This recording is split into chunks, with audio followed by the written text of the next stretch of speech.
You want a war? You're gonna get one. Forget the lies, the money. We're in this together and through it all. They said nothing's forever, and they refuse to see the change in me. Why won't they wake up? Come on, come on, come on. Let's get it out. Move to the music, play that fucking music. Live through my music, yeah.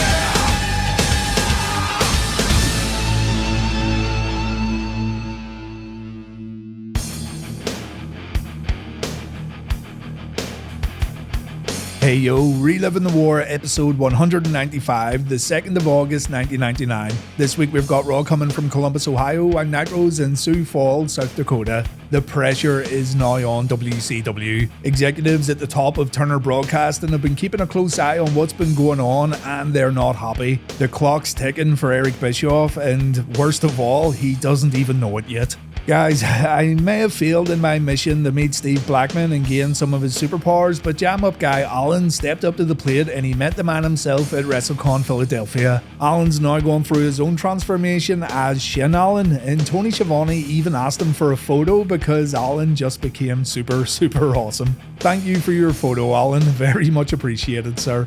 Right, let's get started. Another week, another episode of Reliving the War. Harlem Heat are officially back together. Stevie Ray left the NWO on Thunder this past week, and Chris Kenyon says the Jersey Triad are going to beat Harlem Heat right now in the middle of the ring. DDP has a match with Chris Benoit tonight, and Page says the only reason he helped David Flair last week was because David's a better champion than Benoit ever was. Strong words there, Dallas, strong words. Page says Chris hasn't got it, he never will have it. David Flair has definitely got it, though what it is could be anything at this point. You're gonna have to learn to live with it. Bada bang! Out comes Harlem Heat, and gonna admit I'm kinda bummed they're not in matching ring gear. The crowd go crazy for Booker and Stevie Ray, and it does make you remember that even though WCW were going through hard times, they still had a loyal fan base who showed up to Nitro to enjoy themselves. They continued to go crazy when Booker and Stevie Ray made an example out of Chris Kenyon. Bam Bam was able to slow things down a little, but the roof came off the arena when Stevie Ray suplexed the Beast from the East. Booker comes in and Kenyon takes a hook kick. Chris fires back with a slingshot elbow drop. Booker's now in trouble as Bam Bam pulls off his diving headbutt, but a hot tag gives Stevie Ray the chance to fire up on both Bigelow and Kenyon. It ends with a Harlem sidekick from Booker T, and when he goes up for the dropkick, DDP tries to attack him with his tag team belt. Chris Benoit stops Page in his tracks, and Booker wins after landing his missile dropkick. Booker T was not the legal man, but as I'm sure you know by now, WCW didn't really care about the fundamentals of tag team wrestling sometimes. The tag titles weren't up for grabs here, but Harlem Heat will get their opportunity at Road Wild. Benoit grabs a mic and he says it's now his time, it's Benoit's turn. Chris is going to prove he's got it tonight against DDP, whatever it is, and Benoit looks to destroy DDP later on Monday Nitro. Lodi and Lenny Lane talk about the cat's bunny slippers from last week, and they talk about owning a pair when they were kids. So they're still saying they're brothers, I guess. The boys want to ask Ernest Miller where he got his slippers from, but remember, it was Buff Bagwell who put the fluffy bunnies in Miller's briefcase. WCW President Sting comes to the ring and he says he's not happy with how last week's main event ended. So Sting wants to fight Sid Vicious and Rick Steiner tonight on Nitro, no mention of Kevin Nash. Sting says he's the one who wants a tag team partner this week. He asks the fans who they want to see in the main event, and they don't chant Hogan's name, they chant for Goldberg. So Sting asks Bill Goldberg to be his partner tonight in the Nitro main event. We'll find out soon if Billy Boy agrees to team up with the Icon. Ernest Miller said Buff Bagwell can come out, paint his face black and dance all he wants, but it's not funny. It was maybe funny in 1920, but not anymore. Miller says he doesn't need his ruby slippers to win matches. You could have fooled me, mate. And to prove it, he's going to beat up two, and I quote, girly guys right now on Nitro. Lenny and Lodi make their entrance. They inquire about Miller's bunny slippers. They end up getting wrecked by the Cat, and this was supposed to be a one-on-one match with Lenny Lane, but the Cat ends up beating up both guys and neither man gets in any offense. It ends with a feliner, and the Cat now looks on to Road Wild where he faces Buff Bagwell.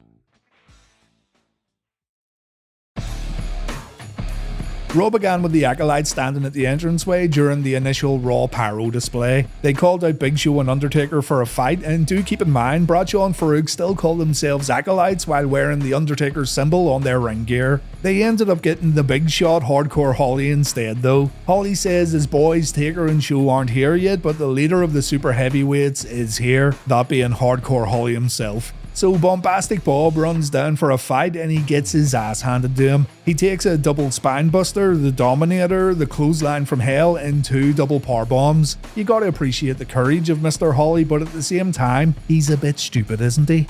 We've got the first ever WWF Bloodbath match to start us off, Edge vs Gangrel. On Nitro, Hollywood Hogan gets interviewed by Mean Gene.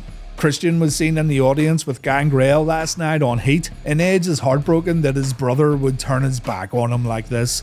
To win this match, Edge or Gangrel has to throw a vat of simulated blood over their opponent, and yes, Jim Ross called it simulated blood. It's all Gangrel as the match begins, but Edge is able to stop the funky vampire every time he goes for the simulated blood. Gangrel takes a jumping leg lariat followed by a power slam. He made multiple failed attempts to get that bucket, and when he has a golden opportunity to do so on the outside, he just completely ignores it. We see a tornado DDT from Edge, an arm trap suplex from Gangrel. Gangrel then tries a top rope move, but he falls victim to a reverse electric chair drop. Edge then goes upstairs, but his opponent wakes up and Edge takes a superplex. Gangrel then leaves the ring and the commentators say this is it, he's gonna go for the blood, but instead he stupidly goes for a steel chair, and this plan initially backfires. Edge does end up running into the chair when he goes for a spear though, and Gangrel seemingly has it won after delivering his Impaler DDT. He goes to retrieve the blood, the lights go out in the arena, and when they come back on, Gangrel's been covered in that simulated blood.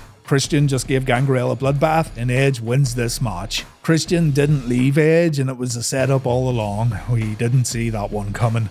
On Nitro, Wood from the Hood comes out wearing paper clips around his neck. I have absolutely no idea what's going on here, but this must have been a rib. He can't be serious right now. He said in an interview that a kid must have made it for him backstage, but I'm not buying that. I think someone said to him, "Hey Hulk, you're not mad enough to wear a paperclip necklace," and Hollywood was like, "Fucking right I am, brother." Hogan says he has a date with the devil at Road Wild. It's Hogan versus Big Kavina for the World Heavyweight title. Hulk says he wants to shoot before saying he doesn't like Kevin Nash and Kevin Nash doesn't like him. For years, these two have played games with each other backstage, and it's clear to Hulk that Nash wants to be WCW's #1 top dog. But Nash is just like everyone else who tried to knock Hogan off that #1 spot. Hogan's got his belt with him tonight, along with his paperclip necklace, and if Nash has the guts, Hogan will put the title up against Big Sexy tonight on Nitro. I wouldn't have been surprised if this match actually happened, because WCW really were that daft, but it's a typical bait and switch right here. Hogan versus Kevin Nash does not take place on this week's episode of Nitro. Shane McMahon cuts a promo on Raw next, while on Nitro, Sting comes out to get Goldberg's answer.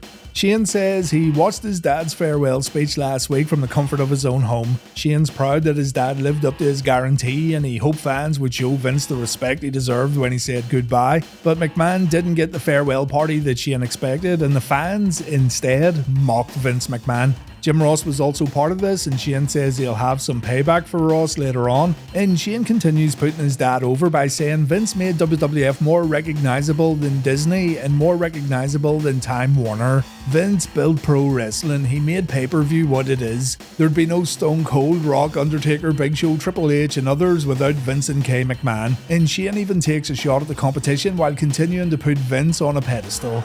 Hell, without Vince and Kane McMahon, there would not even be Ted Turner's WCW Wrestling.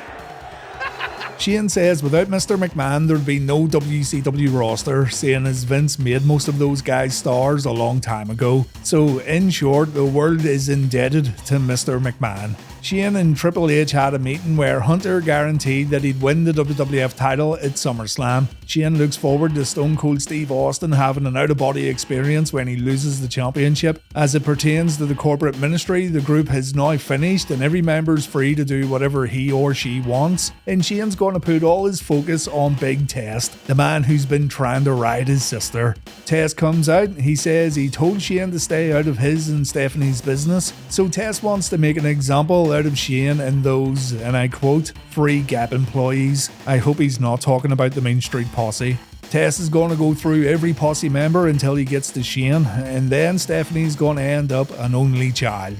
On Nitro, the Stinger wants to know if it's showtime. Is Goldberg going to team up with him tonight in the Nitro main event? You know, he is WCW President and he could just force Goldberg to tag with him, but whatever. Billy Boy's getting jumped backstage by Rick Steiner and Sid Vicious, so Sting runs out to get a piece of these two dirty bastards. The heels end up beating Sting up when the Stinger gets backstage, and then they bring him all the way back down to the ring. But it looks like Sting won't need a partner for tonight at all, as he hits Sid and Rick with a few Stinger splashes. The attack doesn't last long as Sid puts Sting down with a chokeslam, so Goldberg runs down seconds later and the heels get out of harm's way. It looks like Goldberg's agreed to team up with the Icon later on, so that's our main event in place for tonight's Nitro.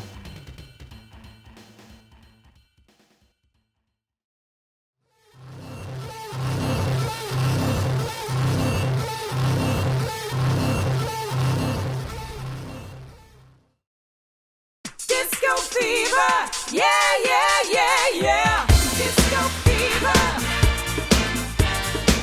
disco fever, disco fever, disco fever. Yeah, yeah, yeah, yeah. Kane and Road Dogg take on Undertaker and Big Show next on Raw. On Nitro, it's Disco Inferno versus Evan Karagias. So the Disco Inferno trend continues on WCW. Build him up a bit, give him some babyface moments during a short-lived feud, have him win an upper mid-card match before jobbing out again, rinse and repeat the whole process all over again. Evan Karagias wasn't going to beat Disco tonight. It ends with Evan taking the chartbuster, though the move of the match was this power slam from Karagias right here. After the bout, Tori Wilson says David Flair's the greatest working champion of all time, and she wonders why David defends his title so much on TV. David doesn't know, but he learned from Daddy Flair that he only has to defend the US belt a minimum of once every 30 days. So from now on, David's only going to defend the championship when he wants, and he'll always have Charles Robinson as his referee. If this means less David Flair matches, then sign me up. This dude right now is a waste of TV time. On Raw, Al Snow's with his little dog, who he's named Pepper. They're trying to flush Head down the toilet, but all they're doing is giving Head a swirly. Al thinks this is hilarious while Pepper's thinking about dinner. So then, it's official, The Undertaker and Big Show are indeed a tag team, and they even have their own theme music. Usually I like it when theme music gets mashed up together, but this one isn't very good. Sorry, I don't like it. Road Dogg says he ain't too lean, he wears neon green, and by his side is the Big Red Machine. Master P better watch out. Road Dogg and Kane get destroyed at the start of the match, but Kane comes back with a DDT to Undertaker, and the babyfaces then send Show and Taker out of the ring. There's a bit of confusion when Undertaker goes for a clothesline, but Road Dogg thought it was going to be a chokeslam. Taker makes Mr. Dogg pay for this stupidity with a few shots in the corner. Show then comes in with a big backbreaker, and Show tests how strong Road Dogg's chin is before dropping an elbow on the DOGG. Absolutely no surprises here as we build up to Kane's hot tag. Road Dogg does manage to hit Big Show's small show with a low blow, but Taker tags in before James gets to his corner. Another low blow gives Road Dogg the opportunity he's looking for though, and Kane comes in like a funeral home on fire. We see a diving clothesline and the crowd stays hyped for a big boot of the Undertaker. Kane then dropkicks Show while Road Dogg grabs a steel chair. Just when Kane chokeslams his own flesh and blood, the Big Show punches that chair into Road Dogg's face, and Show ends up snapping Kane's neck over the top rope. This leads to Undertaker performing his Tombstone Piledriver. The attack continues after the bell, but here comes the Acolytes to take out these two no-good evildoers. Only no, Bob Holly takes out Farouk and Bradshaw with a baseball bat, and he tells Show and Taker that this is the last time he's going to come out to save their asses. Big Show tries to work out what Bob Holly's been smoking backstage. We then see The Rock enter in the arena, and he's only got himself his own personal Ed Leslie. This guy's carrying The Rock's bags for him. Rock scares the shit out of a lowly arena security guy sitting by the door, and when Booty Man hands over the Great One's bag, Rock asks if he wants a tip. He tells him to use a condom before proceeding to throw money in the air, and Leslie gets shoved to the floor while Rock laughs at this poor jabroni. Billy Gunn cuts a promo on Raw next. Totally forgot this guy won King of the Ring. On Nitro, Jimmy Hart's first family takes on Dean Malenko and Shane Douglas. Stenko Malenko almost applies the Texas Cloverleaf to Jerry Flynn at the beginning of the match, but Hugh Morris runs in for the save. Morris then gets backdropped and it looked more like an ass drop. The crowd chant EC Dub as Shane comes in to work with Morris, and the franchise pulls off a dropkick, but Morris answers with a press slam. Hugh then goes up for the no laughing matter, but he gets stopped with an electric chair drop. Lightning foot Jerry Lynn with an F then comes in, as does Dean Malenko. The Iceman brings an intensity to the ring, but he gets put down with a clothesline. Dino Machino then finds himself in the wrong corner, and even that no good Jimmy Hart gets in on the action. So WCW's clearly hoping for a big Shane Douglas pop when Malenko finally tags out. We go through a standard routine here with the heels cheating and the referee missing a tag from the babyfaces. Nothing you haven't seen before. It's just more painful because we have to watch Jerry Flynn on offense. Gerald misses a corner kick and Shane tags in. The pop isn't bad to be fair as Shane fires up and Flynn takes a clothesline. The match breaks down and Morris ends up getting smacked into Jimmy Hart and into the hardcore trophy. And that big goof Jerry Flynn hits his own partner with a diving clothesline. Shane wins the match with a Pittsburgh plunge and Dean Malenko takes the hardcore trophy away before saying the revolution has arrived. It's announced on Raw that Billy Gunn's going to face Rock at Summerslam, and Billy says it's going to be the primo perfect Mr. Ass versus the People's Ass in Minneapolis. Billy then says his rear end is beautiful and well manicured. The Rock wishes he had a shithole like Billy Gunn's, and Billy then shows everyone a video on the screen of The Rock's rear end. It's a video of a very large backside that could be The Rock's, but I'm not sure.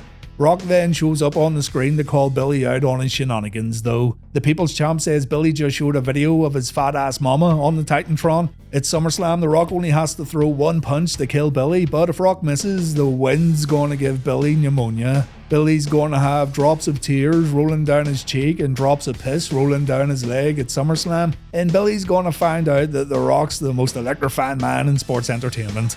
Rock's music then plays and Billy doesn't offer a rebuttal. That doesn't do BA any favours at all before the big match at SummerSlam.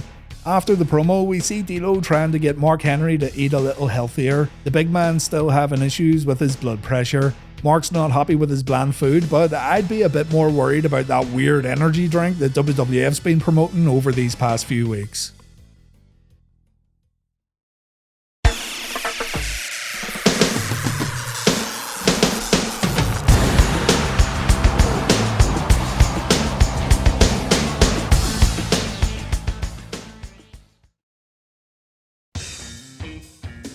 D'Lo gets a shot at Jeff Jarrett's IC title next on Raw, while also putting his European Championship up for grabs. On Nitro, it's Perry Saturn versus Bobby Duncum Jr. Before the Nitro match, Scott Hudson talked about how disgusting Rick Steiner's actions were earlier in the show, and Scott really should have kept his mouth shut. The dog-faced gremlin walks down to the commentary table to beat the snot out of Scotty Too Hottie, and Mr. Hudson needs a stretcher and ambulance after taking a belly-to-belly suplex followed by a few punches. Eric Bischoff takes over on the commentary table, and so much time was wasted here with Eric taking over and Scott getting loaded into the ambulance. I'm sure Scott's a nice guy and people are fond of his work, but let's be real, no one cares about him or his well-being at this point in time. Kurt Hennig comes out before the Saturn and Bobby D match, and Hennig says there's a country singer trying to steal his thunder named Chad Brock. Chad was actually a trained wrestler and he competed for WCW before getting injured. He then released some pretty successful songs while signed with Warner Brothers Music. Kurt says Chad's going to be here next week. He's using WCW to sell records, but Chad's short, fat, bald and ugly. And as for Saturn, Hennig thinks he's more like that other planet, Uranus. So Saturn hits Bobby with a Death Valley driver before grabbing a microphone. He says if Kurt wants to be an elite cowboy, he should get in the ring right now for a fight. Kurt agrees to the match, so here we go, Saturn versus Hennig on Nitro. Kurt bumps all over the ring for Saturn before taking a few mounted punches in the corner. He replies with a few strikes of his own in the corner, followed by his rolling neck snap. Hennig then finds himself in trouble, so he hits a low blow to keep his advantage. But Saturn has balls of steel, and Kurt gets all tied up in the ropes while Saturn lays in a few punches and kicks. It ends with Kurt taking an overhead belly-to-belly, followed by the Death Valley driver. The West Texas Rednecks then run in to cause a DQ finish, and just before Saturn gets hog-tied, Dean Malenko and Shane Douglas run down for the save. Nice to see Shane has his boots on this week. I'm actually kinda bummed about this because I thought we were going to have a full-blown Revolution versus Jersey Triad feud. Nothing against Kurt Hennig's band of merry men, but it's just a shame that the Revolution are going to split their focus with another faction. On Raw, we've got both the IC and European Championships on the line. It's winner take all as long as we don't have a DQ or countout. D'Lo catches Jarrett with a sit-down powerbomb, and D'Lo shows how much of a European champion he is with a running power slam. Jarrett wants to walk away from the match, and Deborah has to talk some sense into the IC champion. And on the outside, D'Lo continues to wreck Double J, and Jarrett hasn't been able to get started here. Finally, Jeff goes on offense with a dropkick, but when he goes back to the outside, he seems a little too focused on what Deborah's doing. Still, he gets back in the ring and he hits a single-arm DDT on D'Lo, and D'Lo then finds himself in a sleeper. The European champ frees himself, he takes a knee to the midsection. Jarrett pulls off a swinging neckbreaker before applying a fatality move, the deadly chinlock. D'Lo fights back though, and Double J gets catapulted, and then Double J wipes the referee out with a clothesline. Deborah then gets in the ring. She drops both championship belts on the canvas before showing D'Lo her puppies. D'Lo's a strong-minded man though, and he doesn't get as easily captivated as his tag team partner would, so he takes the European Championship belt and he knocks Double J out cold. D'Lo covers Jeff, and we have the first ever WWF Eurocontinental Champion crowned on Raw. It does feel like a real crowning moment here, and it's quite the accomplishment for the 28-year-old D'Lo Brown. JR says D'Lo just took a giant step to the next level in WWF, and Jeff Jarrett, of course, takes it out on Deborah. To be fair, it kinda was her fault. Jarrett goes backstage and he says D'Lo didn't beat him tonight, Deborah did, and Double J wants his rematch at Summerslam on August 22nd.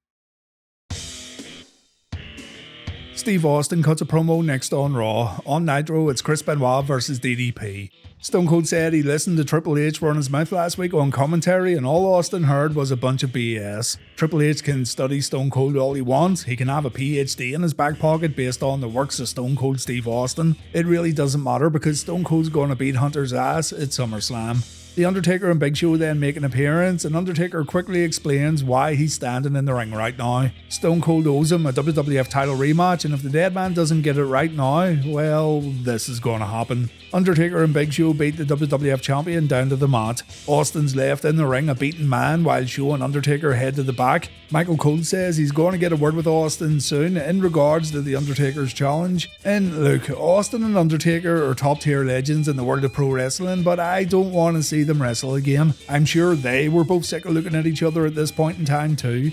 Diamond Dallas Page schooled Chris Benoit in the first half of their match on Nitro. Benoit did try to lock in the crossface pretty early on, but Page avoided it and he answered with a swinging neckbreaker. Benoit then took a back elbow followed by Page's signature spinning powerbomb, and when Benoit tried to fight back again, he ended up taking a spinebuster. Bischoff thinks the reason Dallas Page turned to the dark side was because he didn't know how to handle being at the very top of the WCW mountain. The championship win earlier in the year went to Page's head, and he's become a lesser performer because of it. You wouldn't think this is true though, as DDP pulls off the real people's elbow before heading to the top rope, but Chris catches him out and Dallas takes a superplex. The two competitors trade right hands and Benoit wins on this exchange. Chris then pulls off two pinning German suplexes that Dallas has to kick out of. Dallas answers with a Uranagi that looked pretty good, but Chris plants Page with a DDT before hitting his signature diving headbutt. David Flair then shows up and he gets punched in the mouth before Benoit counters a roll-up to win via pinfall. The Triad then attack though, and an angry DDP hits Benoit with a diamond cutter. Page wants his boys to leave so he can deliver another cutter to Chris before David Flair steps inside the ropes. Page then hits Chris with a super diamond cutter that he usually saves for special occasions, and David then taunts Benoit with his US Championship. Even when doing something basic as this, he still looks so out of place. It all ends with DDP whipping Benoit with his belt, so it appears that the Triad and Revolution feud is still very much in place. On Raw, the Big Boss Man takes on Viscera, plus we've got Test versus Rodney of the MSP. On Nitro, Randy Savage cuts a promo. So former corporate ministry members are already fighting each other on Raw, and this one's for the Hardcore Championship. Viscera delivers a big belly-to-belly suplex before squashing the Boss Man in the corner, and the match then goes into the audience where, as usual, not a lot happens. The competitors end up at the side of the stage where Bossman delivers a few knee strikes. He then finds a table and a fire extinguisher, but it's the Hardcore Champ who gets spread down before getting set up on a table. Viscera ends up putting himself through that table when Bossman moves out of the way, and the match ends with Viscera getting pepper spray in his eyes before Bossman beats the challenger with his trusty nightstick. The Big Boss Man is still Hardcore Champion. Backstage, Steve Austin says if The Undertaker wants a title rematch, then he's got one. He also invites the Big Show to come down tonight to watch this match, and he too can get his ass kicked. We then see Triple H, who's wearing a Black Label Society shirt, walking into the arena, and you just know Triple H won't be happy with The Undertaker getting a title opportunity before he does.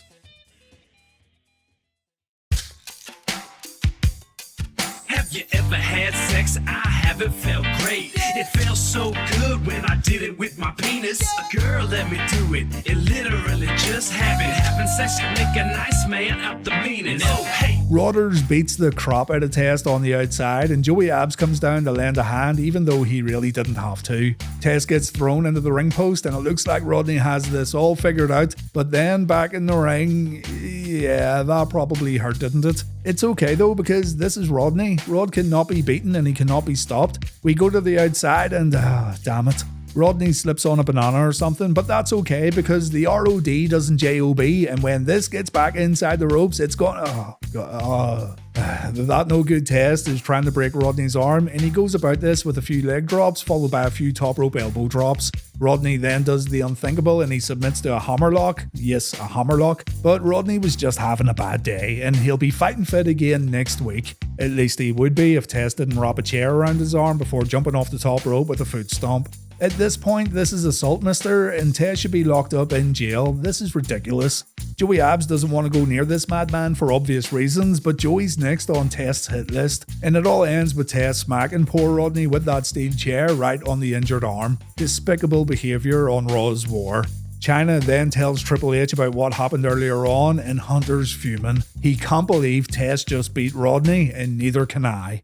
On Nitro, Randy Savage says his presidential campaign's on hold right now because he has a worm he needs to take care of. Savage has to prove to all of America that he can take out the trash, and Macho Man says Hogan, Kevin Nash and Rodman are all dead. Strong words right there from the Macho Man.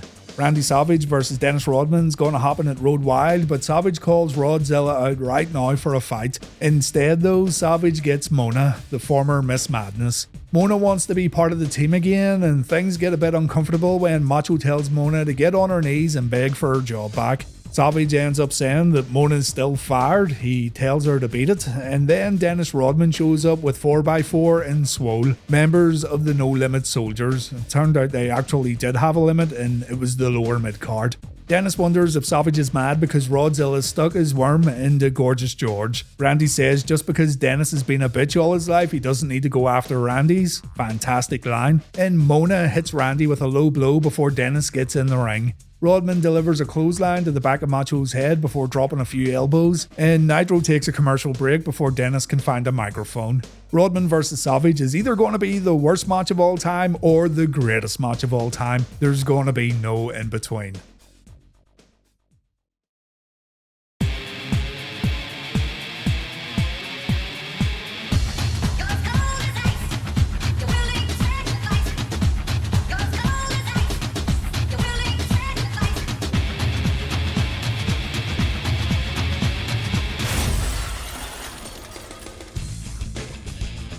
Steve Blackman versus Val Venis on Raw. My god. On Nitro, it's Eddie Guerrero versus Vampiro. Blackman says he had no idea Ken Shamrock was standing behind his car last week, and besides, Shamrock should watch where he's going. Blackman's a lethal weapon who doesn't need vehicles to hurt his opponents. If he really wanted to, he could turn into Shin Blackman right now and destroy the whole world, but he's not going to do that because he's such a nice guy. The match begins and Blackman goes for the kick early on, but Venis counters and Steve's at a disadvantage that really doesn't last too long. Blackman shows off a new move right here, the Mudvug leg sweep, and this gets followed up with a Northern Light suplex. Venis comes back with a fisherman suplex before Blackman takes a few corner clotheslines, but the lethal weapon uses his lethal feet to kick Venis on the chin. Then Ken Shamrock runs down to the ring and Steve has to escape. He's only running away because he doesn't want to kill Ken if the two come face to face. Shamrock catches up to Steve and Big Jim Dotson saves Ken's life by pulling him away from the lethal weapon. That's a very, very good security guard right there. But in the backstage area, Shamrock once again catches up with Blackman and more officials have to hold Shamrock back for his own good. Kenny Boy dodged the bullet right here. The last thing he wants is Shin Blackman knocking on his door. Trust me.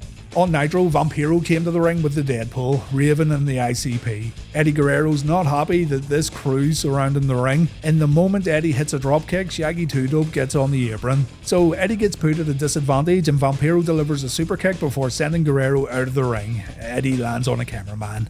The ICP and Raven taunt Eddie, but they don't get physical. Instead, they watch closely as Vampiro throws his opponent into the ring steps. Back in the ring, Vampiro pulls off an overhead belly to belly, and then he hits a great looking chokeslam that only keeps the Latino Heat down for a 2 count. We then see a top rope arm drag from Eddie as he tries to build a comeback. He crotches Vampiro on the top rope before drop kicking him into Violent J. Shaggy 2-Dope gets knocked off the apron too before Eddie performs a plancha, and Eddie then goes for a top rope attack back inside the ropes, but Raven pushes him down and Vampiro gets the win when Eddie takes a nail in the coffin. Rey Mysterio and Conan run down to stop the inevitable post-match beatdown, and it looks like another faction could be forming in WCW that's going to include Eddie Guerrero, Rey Mysterio and Conan.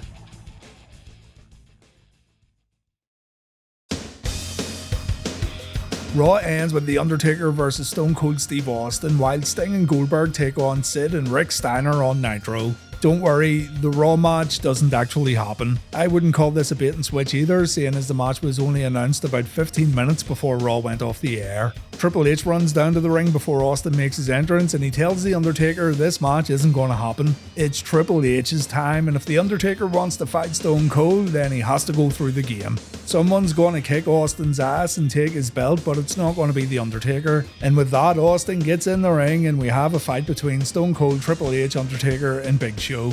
The Acolytes run down to get their hands on The Undertaker. Kane enters the ring to go after the Big Show. We've got the Road Dogg, Billy Gunn and The Rock all running down to get involved in this big brawl. And Raw goes off the air with BA taking a Stone Cold Stunner and Road Dogg takes a pedigree. I thought this ending to Raw was a bit weak if I'm honest, but that's only because WWF's been doing a much better job than WCW when it comes to putting a full stop on their weekly TV shows. On Nitro, Hollywood Hogan joins the commentary team for this matchup, so we get to hear Bischoff tell Hulk how great he is. We get a 4-man brawl to kick us off and the babyfaces clear out the ring. Prime time for a bit of time wasting right about now. The match eventually resumes with Sting suplexing Sid and Goldberg absolutely wrecking Rick Steiner with a clothesline. Sting takes a little damage on the outside that the cameras totally missed. So the Stinger's at a disadvantage as he gets his face raked by Rick Steiner before getting slammed into the corner. Big Sid sinks his boot into Sting's head, but the Icon comes back with a facebuster. Out of nowhere though, Sid performs a chokeslam and Goldberg has to break up the cover. Another attempt to build momentum gets stopped when Sting tries a splash and Sid gets his knees up. A little too much confidence sees Sid miss a leg drop though, and this gives Sting a chance to apply the Scorpion Deathlock. Rick breaks it up, Goldberg breaks Rick. The DFG decides to grab a steel chair, Hollywood Hogan decides to take that chair away, and this is the end of our match, folks. Hogan hits Rick and Sid a few times with his world famous chair shots and the referee disqualifies the babyfaces. Just before Nitro ends though, Kevin Nash shows up and he puts Hollywood through the announce table with a jackknife powerbomb. Kinda rare seeing Hulk taking a powerbomb, but maybe this is a sign of things to come at Road Wild.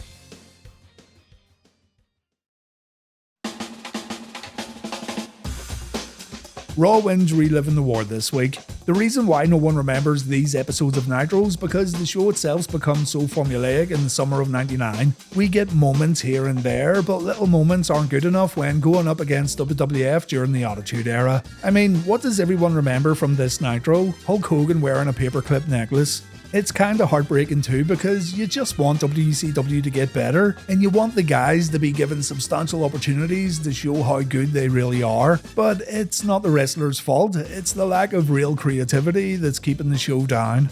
Raw's now on 102 points, Nitro's got 73 and we've got 20 ties on the board. In the TV ratings, Raw dropped down to a 5.9 while Nitro also dropped to a 3.1. On Nitro next week, Hulk Hogan adds a massive stipulation to the Road Wild main event match against Kevin Nash. Vicious and Delicious explode when Buff Bagwell takes on Scott Norton, and David Flair defends his US title once again against Chris Benoit. On Raw, Commissioner Shawn Michaels makes his return, X-Pac and Kane get a shot at the Acolytes Tag Team Championships, and the Millennium Clock reaches 0 while The Rock stands in the middle of the ring. You won't want to miss next week's show. Thank you for watching everyone, I do appreciate it, and please take care.